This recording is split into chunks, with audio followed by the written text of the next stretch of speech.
How is your equilibrium at the moment? How are you feeling about your life and the world that you live in?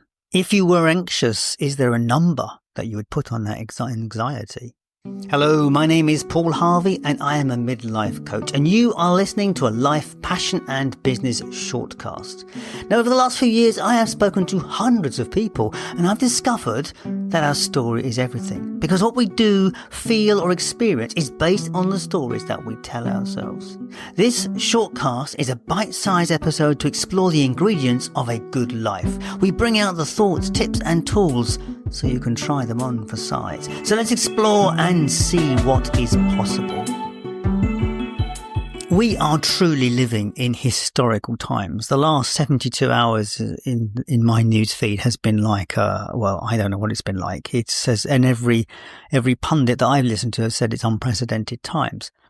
And for me, I've lived with this kind of stuff in other areas of my life for many, many years, climate change being one of them.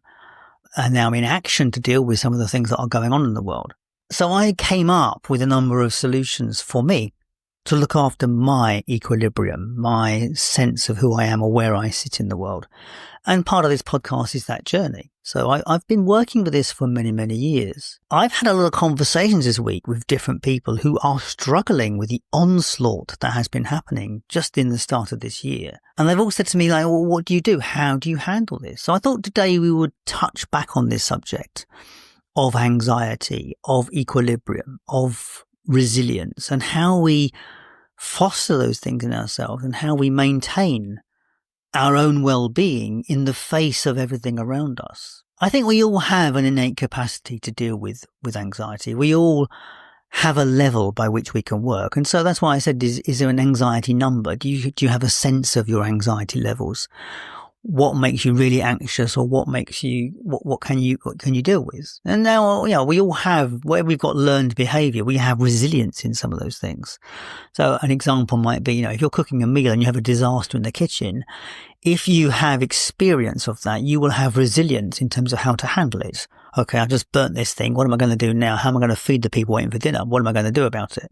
So, we can cope with those things. And then sometimes it's difficult. You've got a dinner party and it's all gone pear-shaped. How do you handle it? So that's a kind of, a low-level anxiety situation which we put ourselves in and found a way out of it. I think the biggest problem with most of the things that are facing us at the moment is that individually, as an individual, we have absolutely no control over it. And that is why it's so much more anxious making. That's why it's so much more difficult to come to terms with those things where we don't have any direct control over them. So what can you do?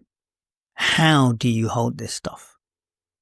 Okay, so let's touch on something which is I think I've spoken about a number of times. And it comes out of the 7 Habits of Highly Successful People by Stephen Covey. And I think it's one of the very early habits. It's this idea of the circle of influence and the circle of concern. There is a circle of influence around you. It is that group of people, the things around you, like cooking a meal and it all going wrong. You have direct influence over what happens with that food. You can change the things around it. Your family and your friends, you have direct influence on those family and friends. The people you work with, you have less influence on them, but you do have some influence.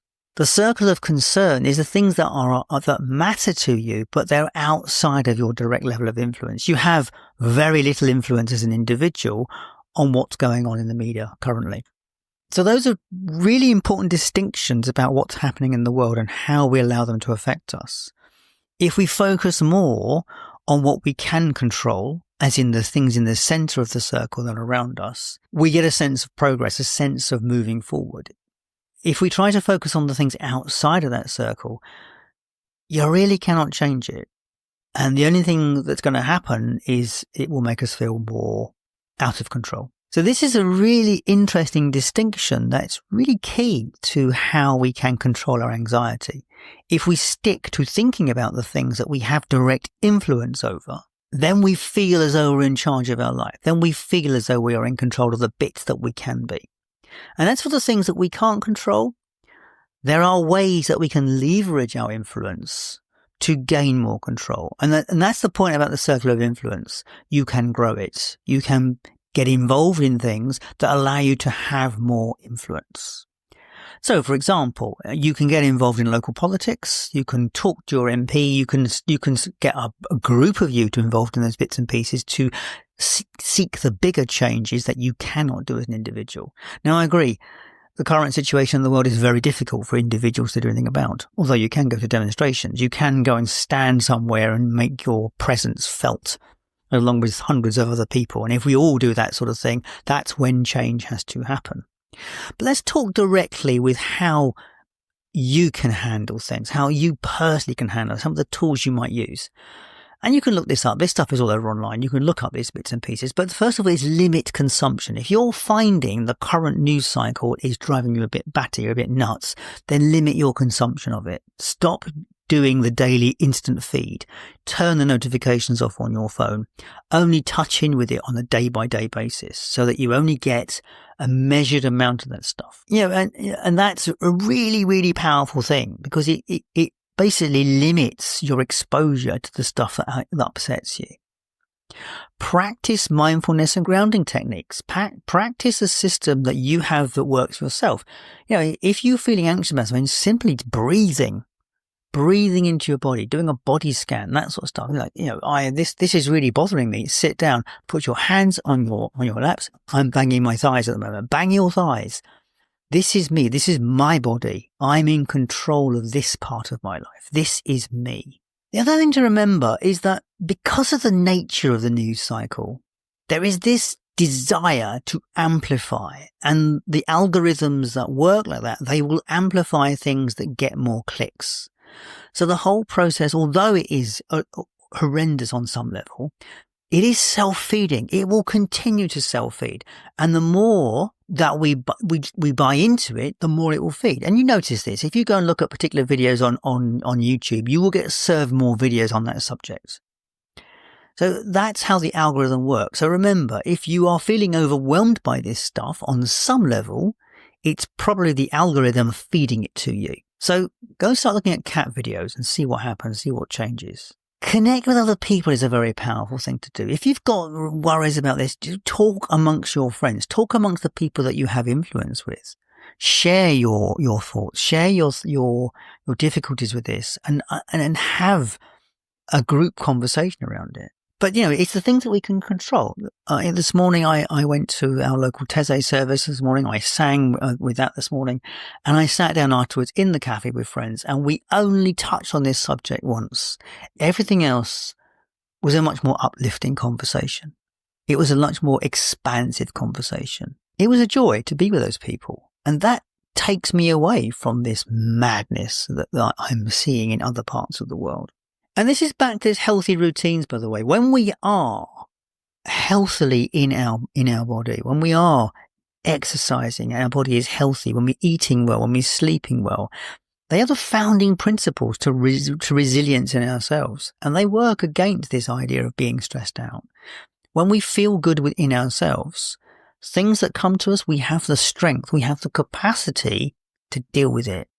That is really, really powerful. And the final thing I will mention here is, we said about practical actions. So what practical actions can you take? And that's one thing. When you are getting together with a group of people, you could have that conversation about, we don't like this. What practical action could we take? I know it sounds crazy, but writing to an MP, and I don't just mean an email, write a letter to an MP is a very powerful action. And you will always get a reply because they don't get many letters these days. And when they do get a letter, they often, it means something to them. So that is, I know it's a tiny act, but there are lots of tiny acts that we could all take that could make a difference to how we feel because we're doing something and actually could have an impact. And a final point on this one really is anxiety it can have a debilitating effect on some people, and I'm no specialist on this, but I would say, and I do know some people that have anxiety attacks. When anxiety gets that debilitating, there is nothing that will support that other than proper professional support. You do have to find professional support for that.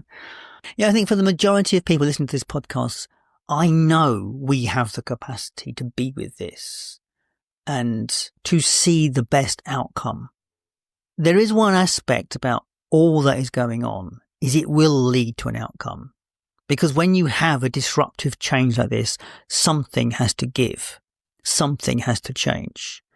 And while all change is not for the best, change tends to lead us to a direction which is possibly better than where we are, because it's the only way we can move on from where we are is to change. And so in some ways, all of these difficult conversations that are being had, terrible conversations that are being had, will lead to some movement in some way. And maybe that might be a change for the worse. But then, even then, again, there's now opportunity for change for the better. So that's what I'm holding on to. I'm holding on to that I don't like where we're at, but I think it's something we have to go through to get to where we want to be. As always, I would love your thoughts on this conversation. If you think it was useful, please share it with someone else, because that's how people like yourself find a good podcast. If you have some comment, please make it on the show. I would love to read it, and I will always respond to your comments. Do check out the website at lifepassionandbusiness.com and find the different resources, particularly focus coaching, where we help you move forward to the place where you want to be. Thank you so much for your time and attention. I will catch you next time. All the best.